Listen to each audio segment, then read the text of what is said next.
Hindi nyo kami kayang takutin. Gutom nga, nilabanan namin, kayo pa. Si Raulo to, pinakamahirap yung gutom eh.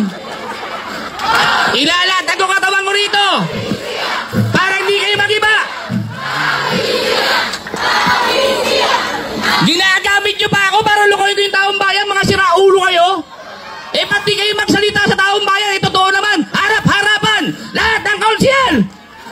Sa harapan natin, sinabi, walang bibiling lupa. Taranto kayo ah.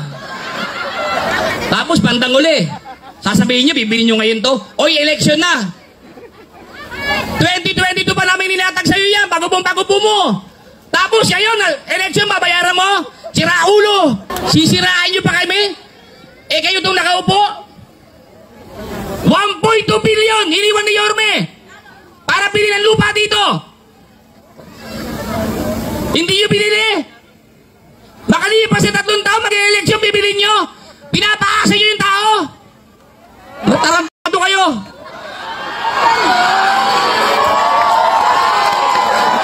Tumawa kayo ng konsyal sa kabila, mag-arapan kami rito. Mamatay sa amin na magsisinungaling. Na si ate, ang sabi niya, walang bibilin, walang expro, hindi lang sa dos, sa buong Maynila. Yun ang sabi niya. Nando kami sa Oval, lahat ng konsyal narinig yun. Ang lupit mo, ate! Malupit talaga si ate. Sungaling ka.